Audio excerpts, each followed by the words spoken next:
Thank you, Uncle. As for down here...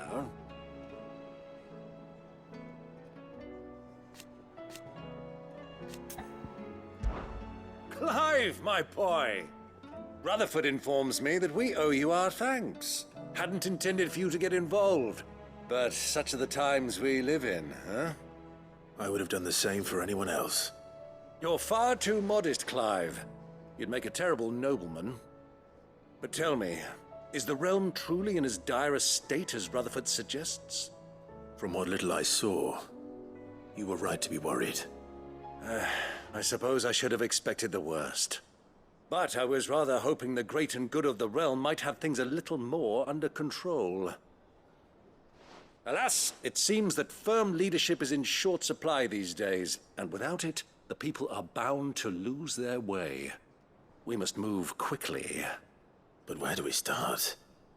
True, the challenges that face us are many. But in my estimation, there are two key areas to be addressed before any other. The realm's armies and her larders. As you've seen firsthand, it's every man and woman for themselves out there. Certain cities have banded together to try and maintain some semblance of order, yes? But such cases are few and far between. And yet, the only remedy for the chaos that faces us is unity. A unity that transcends even the borders laid down by our ancestors. In short, if Storm does not stand together, she will fall apart. But how would one even begin to unite the realm? The armies, my boy. As I told you already, we begin by restoring order among the ranks of those sworn to maintain it. Sadly, I doubt I could convince even the lowliest gaggle of privates to dig a latrine together. But I do know someone the High Commanders have been known to listen to on occasion. Field Marshal Eugen Havel. I thought he was retired. He was, until an Akashic army tore through Randalar and killed most of the rank and file. There is no man alive more capable. Literally. And as luck would have it, I've already spoken with him on the matter. Of course you have. And he's agreed to help. On one condition. That he first speaks with you personally. Havel has always been a man of frustratingly rigid principle, and he has certain qualms about clasping arms with, well, with an outlaw. I extolled your many virtues as best I could, of course, but the old goat was adamant that he be allowed to appraise you in person. You don't mind, do you, my boy? Of course not. As long as chaos reigns, we will never build a better world. I'll do whatever it takes. And if the Field Marshal wishes to speak with me in person, then so be it. That's the spirit. I'll leave for Randalar at once. Would you send a Stolas? Of course. Rutherford is already in the Dalmekian capital. I'll have him tell Havel to expect you forthwith. Excellent. Thank you, Uncle. No. Thank you, Clive.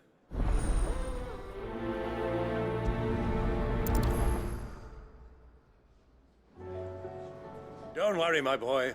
Rutherford is in Randalar this very moment, singing your praises to all and sundry. They'll adore you.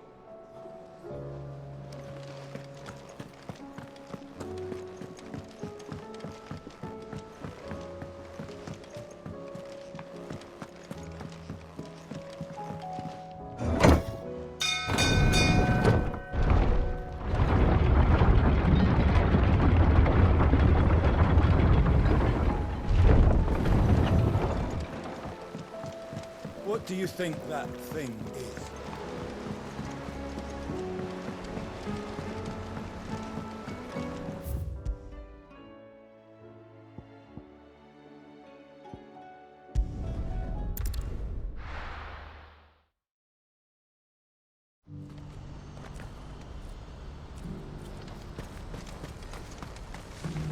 What are you looking for?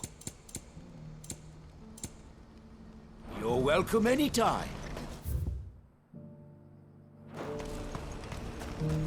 Do you see that too?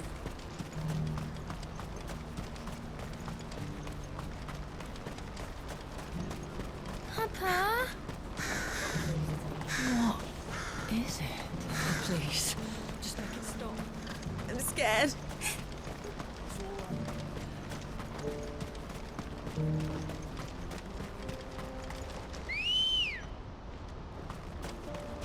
Ready, go? Run like the wind.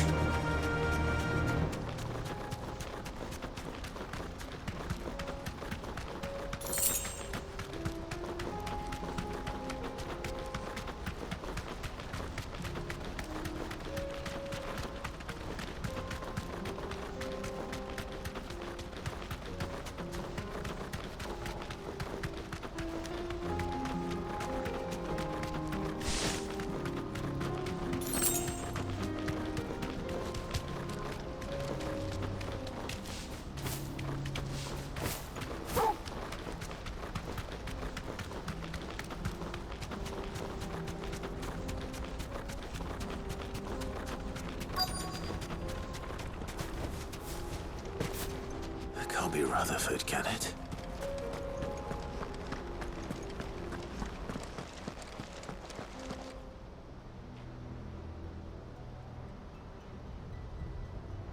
Turncoats and cowards, the lot of you! If it's a fight you want, it's a fight you shall have! Allow me. I don't need your... Please, Field Marshal, oblige him. This won't take long. You're right. It won't. Men, finish him.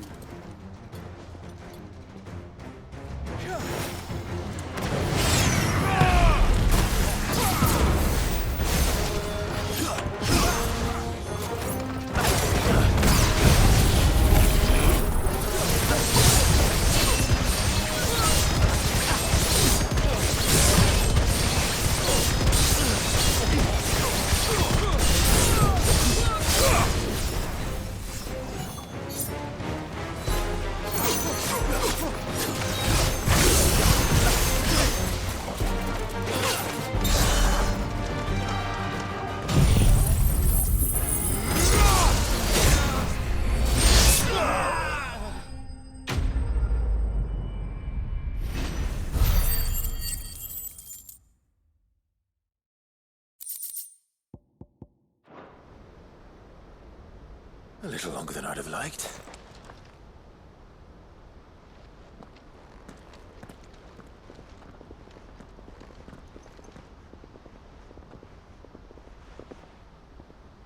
Field Marshal Havel, I presume. Are either of you injured? No, my lord. You arrived just as our escort turned on us. Fucking traitors. I'd heard reports of soldiers in the outlying regions abandoning the oaths they swore. But I hadn't thought the corruption had reached so close to the heart of the Republic. It's a fucking disgrace. Your interfering old bastard of an uncle tried to warn me, of course. My lord Marquis. Or is Sid the Outlaw more to your liking? Call me what you want. It doesn't change who I am, or the urgency of the message I bring. My uncle has a plan to right the realm, and he needs your help to see it through. Before I agree to anything, I'd have you answer one question. What do you stand to gain from all this? I won't deny that I might benefit from further chaos. But I seek a new beginning for all of us. And while the choices I've made may not always have been the right ones, I know I made them for the right reasons. For so long, so many of us have been told how we could live, how we could die, when it should have been our decision all along. Now we have a chance to put things right. But in order to take it, we must stand together. Even if it be beside those with whom we don't see eye to eye.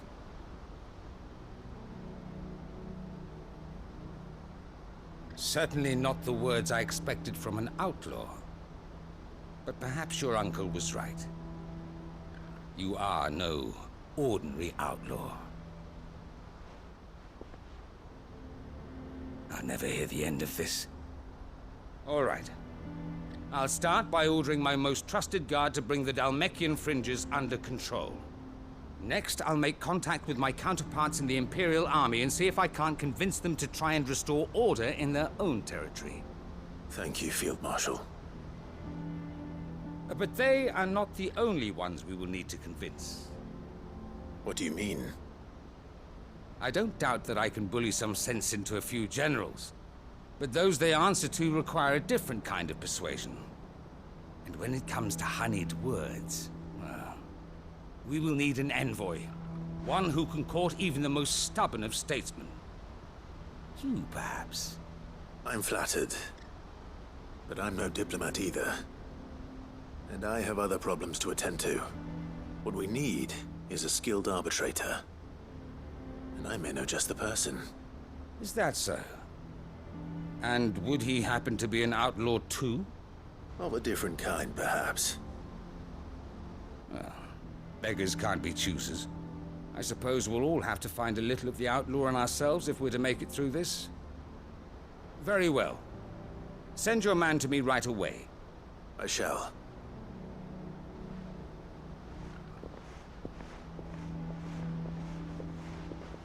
My Lord Marquis. Your Lord Uncle bade me escort the Field Marshal to his manor in Port Isolde.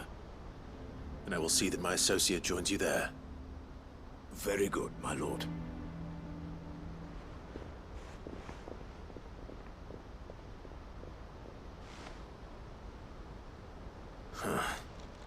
An envoy.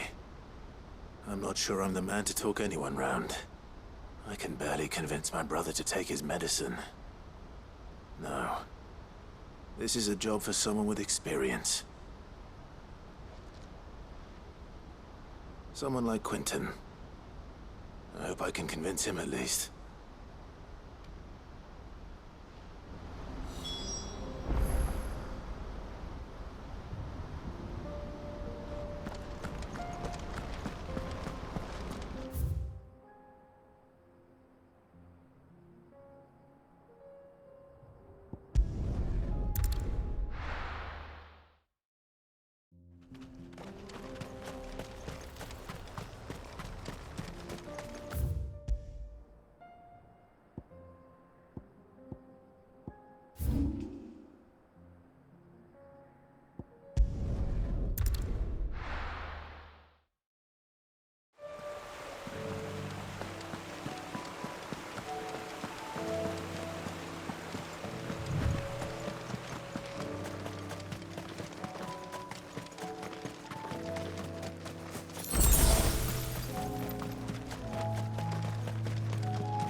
Quentin, I have a proposal for you. Do you now? Something tells me you'll be asking more of me than a cask of Gotand gold. Go on then. Propose.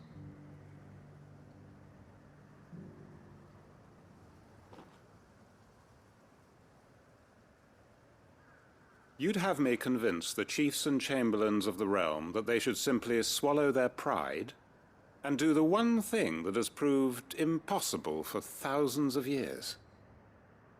Was there anything else? Perhaps I can fetch you a meat pie as well. I know it's a lot to ask, but I can think of none better suited to the role. And you'd have me give up what little I have left to do it. I told you, Clive. The people of Lostwing are my family, and I cannot abandon them. You'll have to find someone else. I'm sorry to hear that. So am I. And why might that be? What he's asking. How's it any different to what you've done so far? They want you to speak for those who can't speak for themselves. That's what you do best. If it's the vineyard you're worried about, we'll see that the grapes are picked and the tons filled. You know we will. It's not that. Then what is it? You said yourself we're family. Don't you trust us? You know that's not what I'm... Then what are you saying? That only we are worth saving? Why turn your back on everyone else? You convinced us we could build new lives for ourselves, and if you can do that, who's to say you couldn't convince the entire realm? A stirring argument. I fear that any rejoinder I make might fall somewhat flat by comparison. So you'll join us? Where do you need me? Field Marshal Havel will want to speak with you in person. He's currently in Port Isolde. I can arrange for a party of Cursebreakers to accompany you there. That would be very much appreciated. I hear the roads are far from safe these days. Hopefully not for long. My uncle will want to know that his plan is taking shape. Any statesmen we speak with are liable to resist our entreaties if they feel that what little power remains to them is at stake. They must be dealt with skillfully. I shall not repeat the errors of my past. Reckon Master Quinton could argue an egg back up a hen's quim if he set his mind to it. Quinton's gonna build us new Lost Wing, and I'm gonna help. We may be bruised, we may be battered, but we will. I made sure our fallen comrades were laid to rest. And they can rest easy, knowing that their sacrifice wasn't in vain. The justice was done. As for us survivors...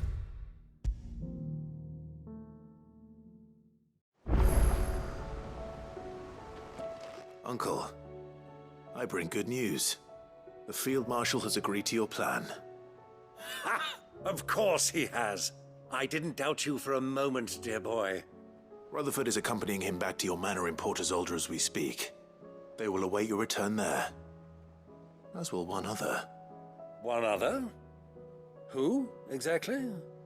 Lord Havel was concerned that even if he could get the realm's armies to agree to an accord, he might not be as successful in convincing those with political power. He asked if I might have a solution, and I suggested a certain Imperial Lord Magistrate turned Liberator. One of your co-conspirators? Master Quinton would probably call me one of his, but yes. Another outlaw, then. Just the thing we need to put these rotten politicos in their places. Good thinking, Clive. I'm glad you approve. The more the merrier, eh?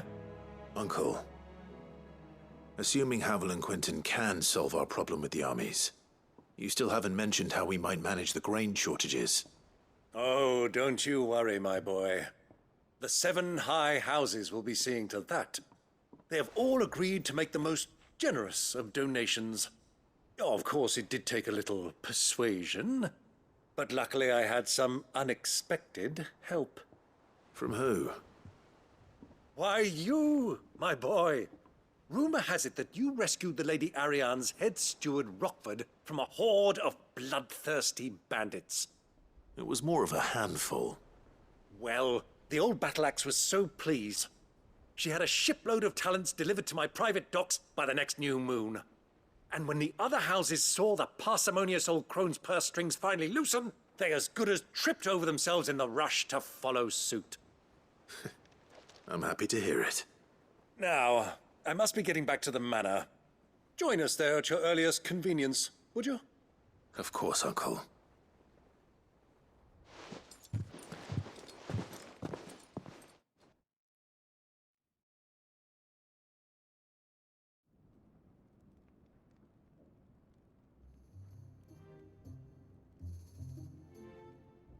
And how, pray tell, will we get that grain to the capital if the roads are still overrun with Akashic? You'll find another bloody road. I only have so many men, and I'm not about to send them headlong into an ether flood. That is, unless you'd have them turn as well. Well, I'd certainly eat less. Says the man with a belly bigger than a band of curls. My soldiers actually need their rations. Without any food to keep them going, they'll be dead even before you've sent them on your fool's errand. If I may, gentlemen, perhaps I might suggest an alternative approach. Though supply routes are indeed disrupted, there is no shortage of ships. Indeed, they bob away in every bay from here to Randalar, awaiting a safe haven. Allow them to make port and fill their bellies full of grain. And once those who crowd the cities are fed, ferry the displaced back to the countryside to work the fallow fields. But I'm sure that you wish to continue your discussion. Forgive the interruption. Two such firm friends as yourselves need no help from the likes of me. Rutherford spoke fondly of the great bond between you. Us? Friends? I can't stand the man. Clive, I'm beginning to question the quality of the company you keep. And what kind of company were you expecting him to keep? The man's a criminal. Criminal? How dare you? You are not fit to breathe the same air as this fine, upstanding young gentleman. Upstanding? He calls himself Sid the Bloody Outlaw! Once more onto the breach.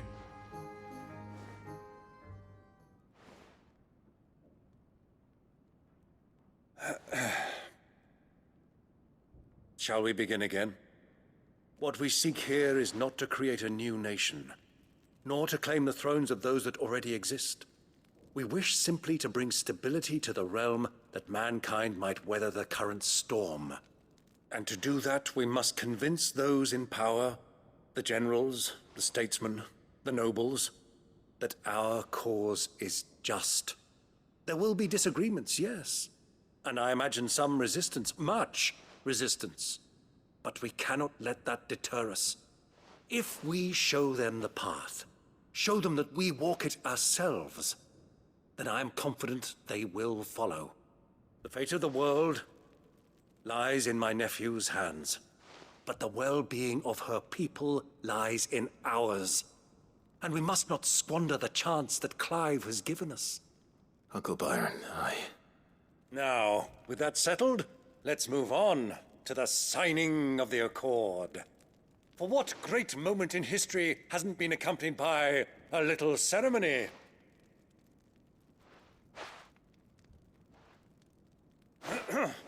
Citizens of Valisthea, I present to you the Tri-Unity. Rutherford, Mike Will.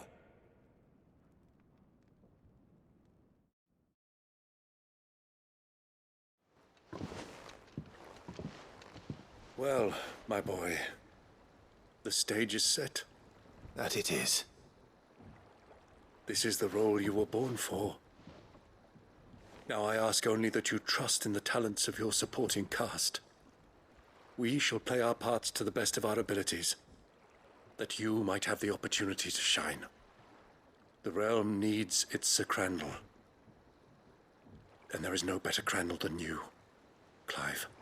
I want you to keep this signed accord as proof of our faith in you. I will.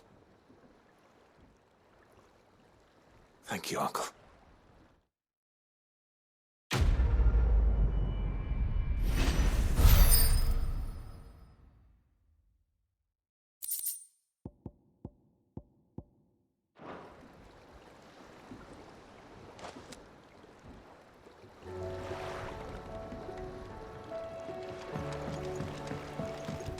What do you think that thing is? And how the hell is Sid gonna deal with that? Sid! You have my word. I will not leave this pit until I can besten Avis with my own two hands. And a sword. I can use a sword, right? Gav uses a sword.